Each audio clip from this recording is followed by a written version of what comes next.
Bonjour et bienvenue sur le plateau de Et pourquoi pas, votre rendez-vous sur l'actualité sociétale et entrepreneuriale. Alors je suis très heureuse de vous accueillir dans cette émission pour ouvrir un débat sur les thématiques de l'actualité. Et alors cette semaine, et pourquoi pas parler de l'envolée des défaillances des entreprises. On va faire le point de ces crises successives et des conséquences sur les entreprises. On accueille sur ce plateau, et je suis ravie de l'avoir avec nous, Yves Noireau. Alors Yves, vous avez passé 20 ans au bord des grands groupes. Votre ambition est de bâtir un projet citoyen basé sur les entreprises ancrées dans leur territoire. Bonjour. Bonjour, Vous allez bien ? très bien, merci. Alors notre seconde invitée, c'est Alexandra Lavergne. Alors Alexandra, vous êtes membre du comité de gouvernance du MEDEF national depuis 2019. Dans le cadre de votre travail, vous accompagnez les dirigeants des TPE-PME pour un meilleur alignement de leur vision et de leur stratégie financière et RSE. Ça va Alexandra ? Très bien, bonjour à tous. Je suis ravie que vous soyez avec nous. Merci. Alors, j'accueille à mes côtés Valran Moulet-Berthaud. Alors, Valran, vous êtes un serial entrepreneur. Vous avez cofondé Le Crayon, le média des jeunes, avec plus de 1,2 million d'abonnés. Ça va, Valran ? Ça va super et toi, Charlotte? Ouais, super. Et puis, Jérémy Cerceau. Jérémy est président et fondateur de Food Mood Consulting. Il est vice-président du Leaders Club France. Ça va, Jérémy ? Ça va très bien, merci. Et pour finir, il est à mes côtés, il sera à mes côtés à chaque fois, Waïb Damani. Ça va Waïb ? Très bien, on Ouais. va passer un bon moment et ça va être sympa. Alors surtout, n'hésitez pas à suivre la chaîne YouTube de l'émission. Et c'est parti tout de suite pour l'actu.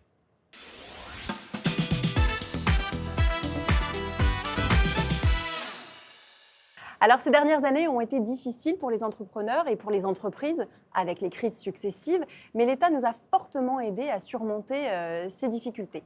On se rappelle les mots du président avec le fameux « quoi qu'il en coûte ».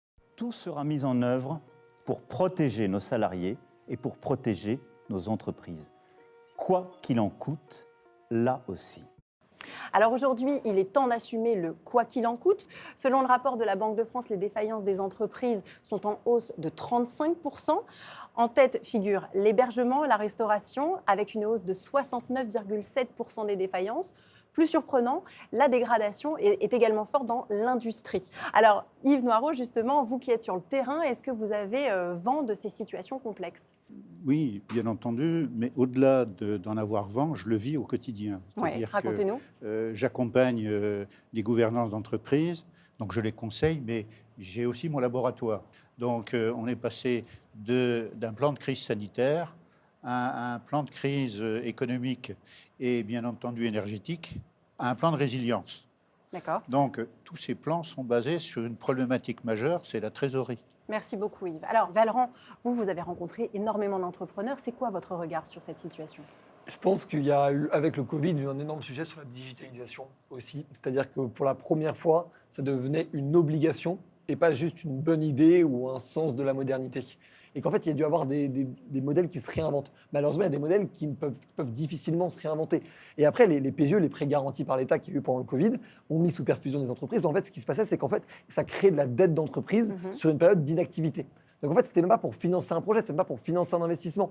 Et donc du coup, en fait, ça coûte en taux d'endettement potentiel pour les entreprises et ça coûte du coup sur le financement des projets qui auraient réellement permis d'avoir une croissance économique au sein de la boîte, qui en fait les ont juste maintenus en survie. Et certaines, et c'est important de le rappeler, certaines qui n'étaient pas en bonne santé financière avant même le Covid. Ce qui fait qu'en fait, de toute façon, ça a exacerbé ce Bien phénomène-là et que ce sont des entreprises qui, sans le Covid, auraient périclité dans les 1 ou 2 ans et qui, du coup, ont mis 3 ans, 4 ans à péricliter. Et c'est aujourd'hui ça qu'on est en train de nous de voir devant nos yeux.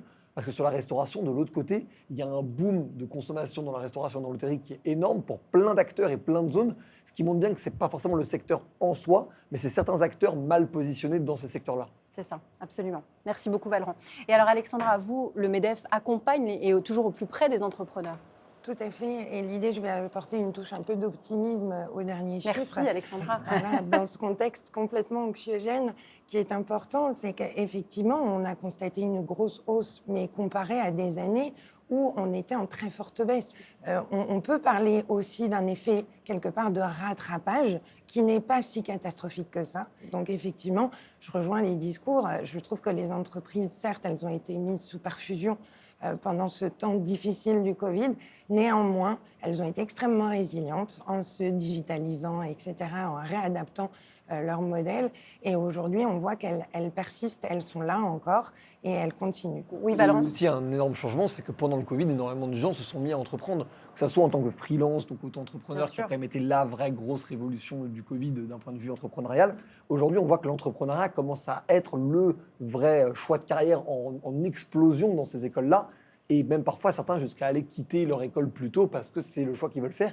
Et je pense que le Covid a été un déclic peut-être d'orientation personnelle, de choix de carrière aussi pour énormément de monde qui ont mené vers l'entrepreneuriat et que peut-être que aussi ça a amené tellement de gens dans l'entrepreneuriat, y compris des gens qui n'avaient peut-être pas le niveau ou pas l'énergie pour et qui en fait ont créé aussi 3 ans plus tard des fermetures d'entreprises parce qu'il y a eu cette peur de manquer, cette peur de louper le mouvement sans que ça soit forcément quelque chose qui était adapté pour soi. Et je rebondis sur ça puisqu'on va vous partager maintenant une vidéo de Yomi Denzel. On regarde. Dans cette vidéo, je vais partager 39 idées de business rentables que tu peux lancer dès maintenant afin de générer 1000, 2000, 3000, 5000 euros. On peut vite scaler ça à 10 000, 20 000 euros par mois si vous êtes bon. Si ça te plaît, quittez ton travail pour développer à fond ces business-là et peut-être générer des sommes encore plus élevées. Pour l'écrasante majorité de ces idées de business, il n'y a pas besoin d'avoir de diplôme spécifique et pas besoin d'avoir un gros capital de départ. Il n'y a donc rien qui t'empêche de les saisir dès maintenant. Alors, on rebondit vraiment sur ce que vous disiez, Valorant, puisqu'en regardant ça, on se dit que tout est facile, que beaucoup de gens vont pouvoir le faire comme ça. C'est vrai que cette vidéo, elle est un peu particulière quand même. Moi, Elle je est suis dans pas- l'esprit de ce que vous disiez, mais... Oui, mais en fait, je pense que c'est une question de comment le message est dit et comment le message est reçu. Parce que la réalité, c'est que ce que dit Yomi, il ne dit pas c'est facile, vous allez travailler 1 heure par jour et puis vous allez faire plein de fric.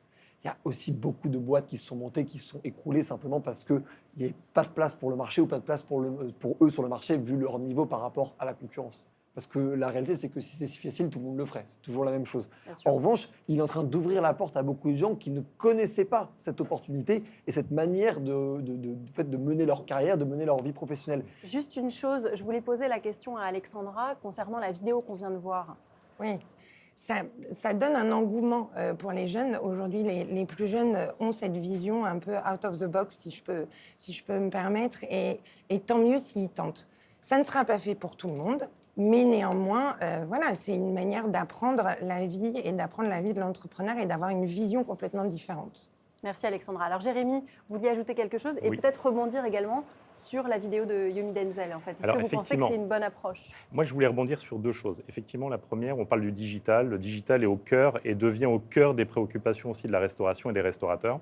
Et là, on est en train de voir une vraie transition. Et je l'observe. Alors, ça va faire réagir certains de mon milieu, mais à aujourd'hui, dans la restauration, il n'y a rien qui sort à la carte si ce n'est pas Instagrammable. Alors, Instagrammable ne veut pas dire juste beau. Ça veut aussi dire Instagrammable, mais bon, parce que l'expérience qu'on va vivre après avec l'expérience des consommateurs, ils sont redoutables. On est suivi, les réseaux sociaux, la notation, on est sous pression de cette notation. Et aujourd'hui, c'est une transition du métier, et c'est une transition qui est passionnante, et dans l'entrepreneuriat, et dans le milieu, sur lequel on est en train de repartir sur une dynamique en accélération. Yves, vous d'un point de vue industriel, j'aimerais votre regard sur cette vidéo et sur cette nouvelle approche finalement. Alors, les différents bénéfices, je pense, de ces crises successives, c'est 1, les jeunes ont osé encore plus qu'avant. Ça, c'est très clair. 2, la digitalisation est devenue obligatoire. 3, les entreprises ont dû se remettre en cause. Ça a bouleversé complètement le monde de l'entreprise et ça, je pense que c'est quelque chose de très important et de bénéfique. Et Wahib, alors c'est quoi votre regard quand on a des difficultés financières? Vous êtes donc le premier réflexe vers lequel on se porte. Votre job va quand même bien au-delà des chiffres. Mais vous avez raison, effectivement, l'expert comptable, c'est le conseiller du chef d'entreprise qui va l'accompagner, l'épauler dans les bons comme dans les mauvais moments. Et c'est important aujourd'hui, au regard des nouvelles technologies, c'est sûr, de réinventer le business model, de s'adapter pour ne pas se retrouver dans une situation critique, difficile. Mais nous, experts comptables, notre rôle, notre objectif, c'est d'aider ces entreprises à sauvegarder ces emplois pour apporter de la valeur à notre économie. Merci à tous d'ailleurs, à tous les 5 pour vos éclairages. C'est toujours très intéressant sur ce sujet brûlant de l'actualité, on l'a vu. Il y a un élément pour les entreprises qui va plus ou moins rendre cette période compliquée, ce sont les impayés. Malheureusement, on a tous déjà eu des factures en souffrance. Et oui, quand on est entrepreneur, on connaît ce sujet. Et pour en parler, on accueille Alexandre Bardin dans « Et pourquoi pas le pitch ?»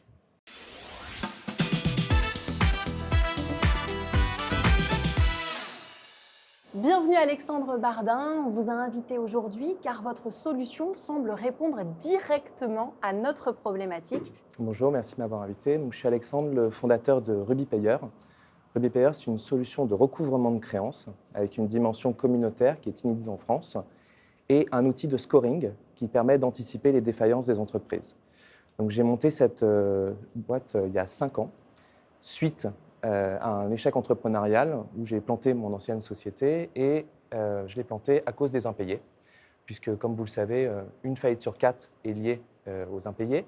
Donc nous, on accompagne 6000 sociétés dans les problématiques de recouvrement de créances et dans l'anticipation des risques avec une solution de scoring. Ce qu'on observe clairement, bon, évidemment, pendant le Covid, il y a eu une explosion des impayés, mais ça, on pouvait clairement s'y attendre.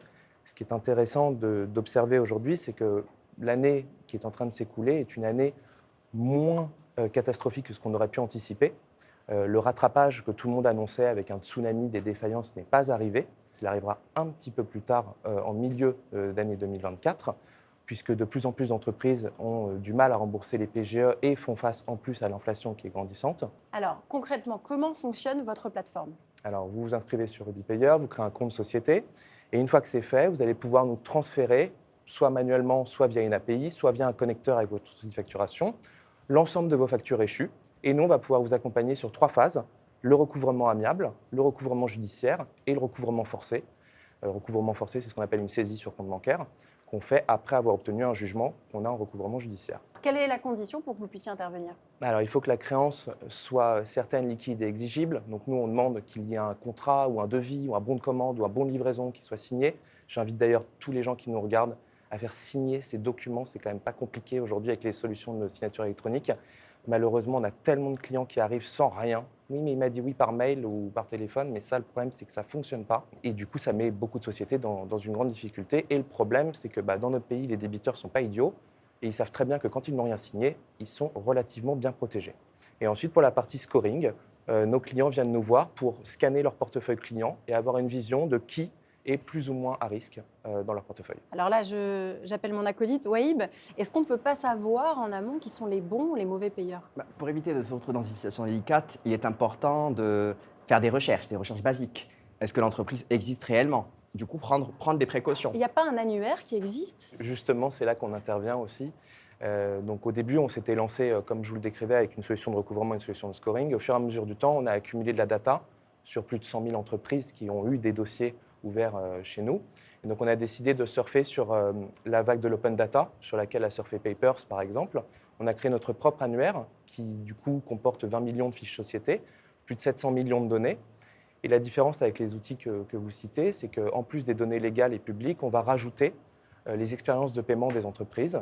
Pour un petit peu le même système qu'un restaurateur qui va se faire noter, eh bien, les entreprises vont pouvoir avoir des bonnes ou mauvaises pratiques de paiement qui vont être mises en avant par leurs partenaires commerciaux. Alors je rebondis sur ce secteur. Jérémy, est-ce que vous utilisez ce type d'annuaire, ce genre de données ? Alors, effectivement, pour nous, ça est plus que jamais en ce moment. C'est un besoin vital. On l'évoquait tout à l'heure, c'est vital. Moi, j'ai une question. Dans les réseaux de franchise, auprès des franchiseurs qu'on accompagne, on est confronté à des phases de liquidation judiciaire. Est-ce qu'il y a des bons tuyaux ?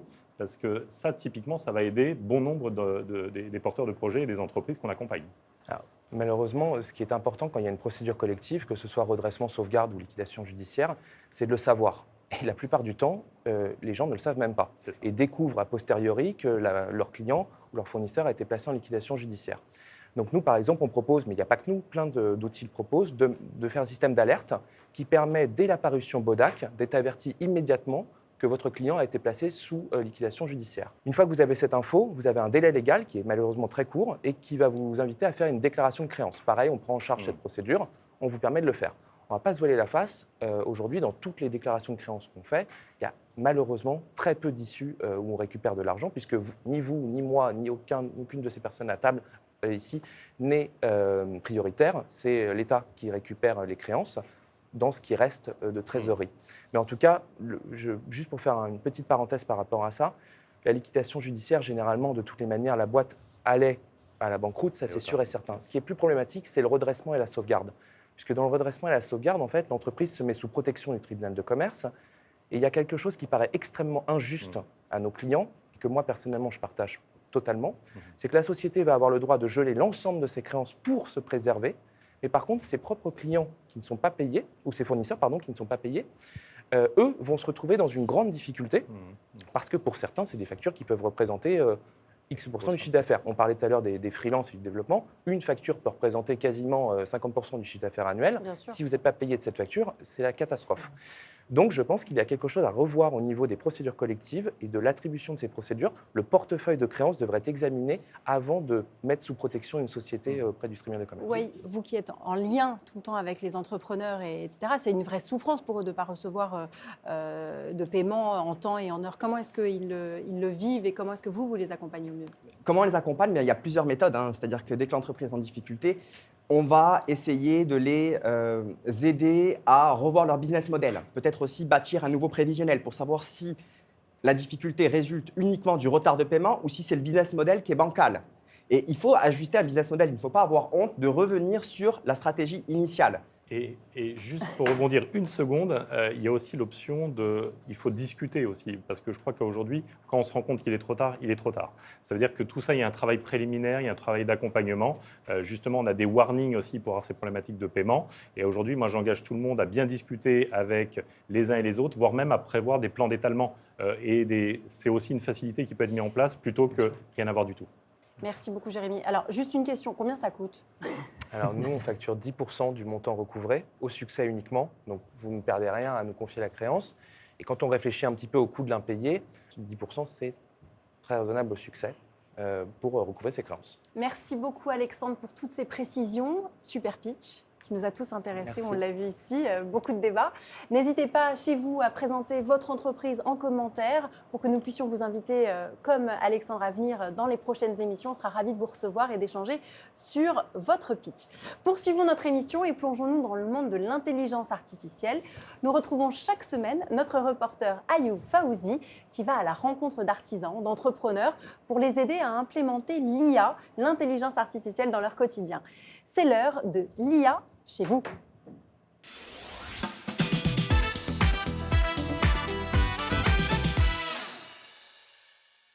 Salut les amis, je suis Ayoub Faouzi et c'est l'heure de l'IA chez vous. Aujourd'hui, je vais au Club Café, pas pour boire un café, mais pour intégrer l'intelligence artificielle dans le business de Nicolas et améliorer ses conditions de travail. Salut Nicolas. Salut Ayoub. Est-ce que tu utilises l'intelligence artificielle dans ton business? Non, l'IA ne sait pas faire ça. À part ça, qu'est-ce qui te prend le plus de temps dans ton quotidien? En tant que directeur, c'est la prise de notes dans mes réunions. Combien de temps ça te prend par jour? À 2 heures par jour. J'ai un très bon outil pour toi. L'outil c'est Fireflies. Dès que tu l'intègres à ta plateforme de réunion, il va te permettre de retranscrire tous tes meetings, les résumer, prendre des notes et même te donner les prochaines actions à réaliser. En plus, tu peux demander à l'intelligence artificielle tout ce qui s'est passé dans la réunion. Par exemple, je demande qu'est-ce qu'Ayoub a demandé à Inès de faire et là il me donne tous les détails, c'est juste incroyable. Il y a une version gratuite, mais si tu veux l'utiliser chaque jour, c'est 10 € par mois. Ah ouais, c'est incroyable comme outil. Maintenant, pour la prise des notes des réunions, ça va te prendre 2 minutes au lieu de 2 heures. Que vas-tu faire de ces 1h58 de temps libre que tu viens de gagner? Je vais pouvoir me concentrer beaucoup plus sur mes réunions et passer plus de temps à rechercher de nouveaux partenaires. Là, comme vous voyez, l'IA ne vous remplace pas. Elle vous fait gagner du temps et de l'argent. À la semaine prochaine. Alors, on est de retour en plateau, c'était très intéressant. Avant de poursuivre, Valran va devoir nous quitter parce que c'est ça la vie d'entrepreneur. Merci beaucoup, Valran, d'avoir été avec nous. Et bon call. Merci beaucoup.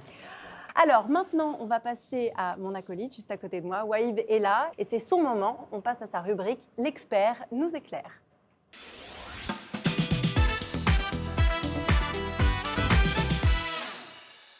Merci Charlotte. Donc effectivement, les retards des paiements, les défaillances. Comment l'expert comptable aujourd'hui peut-il aider l'entreprise à surmonter ces retards de paiement? Plusieurs solutions. D'abord, il y a la solution de l'huissier de justice. Si on n'arrive pas à être payé, rien n'empêche l'entreprise à mandater un huissier de justice pour une procédure à l'amiable. Et donc, je pense que c'est plus percutant, ça coûte à peu près 10% et vos honoraires seront payés grâce à l'intervention d'un huissier de justice. Autre méthode, l'affacturage. Mais c'est un moyen efficace puisque la banque rachète vos créances, à la condition, comme l'a dit tout à l'heure Ruby, que la créance soit certaine, liquide et exigible, que la prestation soit finalisée. Et si votre dossier est solvable, la banque rachètera votre créance moyennant une commission qui avoisine les 4, 5, 6% aujourd'hui avec l'inflation et la hausse des taux.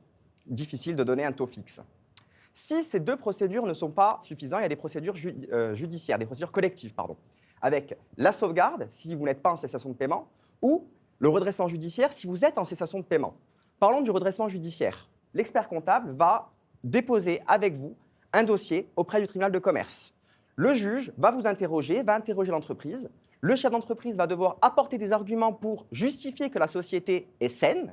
À l'issue de la période d'observation, deux cas de figure. Soit la société est saine et elle peut couvrir le passif qui a été gelé au moment où le jugement d'ouverture a été prononcé, soit l'entreprise n'a pas réussi à surmonter cette difficulté pendant la période d'observation et le juge prononcera un plan de cession pour que la société puisse payer les créanciers. Donc en France, il existe des dispositifs pour aider les entreprises à surmonter cette difficulté. Et être en difficulté ne signifie pas forcément être mauvais. Ça arrive à tout le monde. Ça fait du bien d'entendre ça quand même. Merci beaucoup pour ces conseils précieux. La plupart du temps, ces situations vont noyer les entrepreneurs face aux démarches administratives, en plus de tous les sujets qu'ils doivent gérer au quotidien. Mais pour s'organiser et être efficace aujourd'hui, on peut compter sur l'IA. On a donc demandé à un spécialiste de nous conseiller dans la séquence. Et pourquoi pas l'IA ?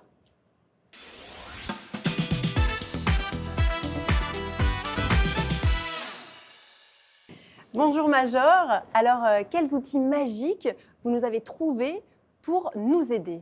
Alors j'ai bien suivi toute l'émission, vous avez beaucoup parlé des fois des problèmes de paiement, de trésorerie.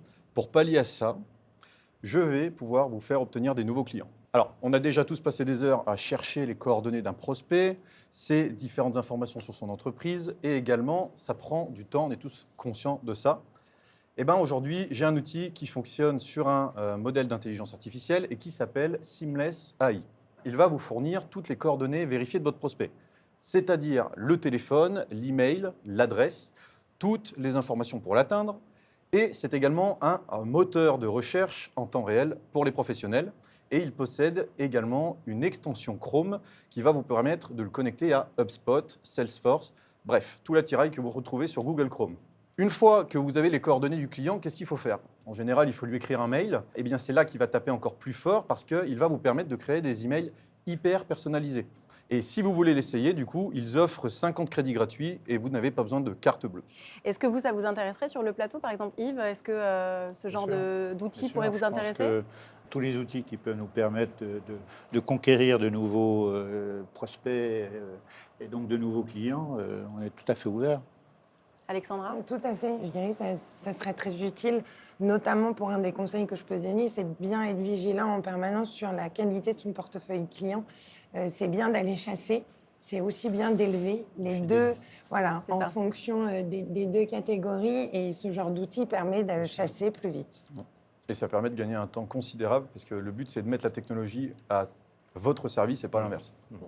Major, je profite de vous, vous êtes encore sur le plateau. On a parlé tout à l'heure de comptabilité de données. Je me demandais si vous n'auriez pas quelque chose qui pourrait nous aider à exploiter toutes ces datas que nous avons dans nos ordinateurs. Eh bien, ça tombe bien parce que pour ça aussi et pour nos amis comptables et entrepreneurs, j'ai quelque chose. C'est un outil qui s'appelle RAW. Et cet outil, eh bien, vous allez le plugger directement sur Excel ou Google Sheet. Il va vous permettre d'organiser, de classifier et d'étiqueter toutes vos données que vous avez dans vos tableurs. Et il va également vous permettre de bénéficier de l'expertise d'un data analyst sans data analyst. Mais également, quand vous allez en fait extraire les données de vos sites issus de Shopify ou de vos réseaux sociaux ou de votre comptabilité, derrière, vous ne savez jamais comment les interpréter. RAW, lui, eh bien, il va analyser toutes ces données et vous faire un rapport détaillé sur le comportement de vos clients et il va vous aider justement à comprendre comment ils agissent sur votre site internet pour augmenter votre panier abandonné. Donc cet outil pourrait aider les entreprises en difficulté à améliorer les performances avec la data analyse, c'est ça ? Exactement, c'est un véritable assistant dans lequel vous allez pouvoir piocher tous les résultats pour pouvoir ensuite les mettre au cœur de vos décisions dans l'évolution de votre entreprise. Bon, super, merci beaucoup Major de nous avoir partagé tous ces outils. On vous attend très prochainement pour d'autres thèmes. On arrive à la fin de cette émission. Merci beaucoup à toutes et à tous d'avoir assisté à cette émission, d'avoir participé, d'avoir été là pour partager votre expérience. Surtout n'hésitez pas à suivre la chaîne YouTube de l'émission. Un gros like si vous voulez participer en tant que chroniqueur ou venir pitcher votre entreprise, comme je le disais tout à l'heure, mettez-le nous en commentaire. Waïb, on se dit à la semaine prochaine, non ? Et pourquoi pas ? Et pourquoi pas ? Merci beaucoup, bye.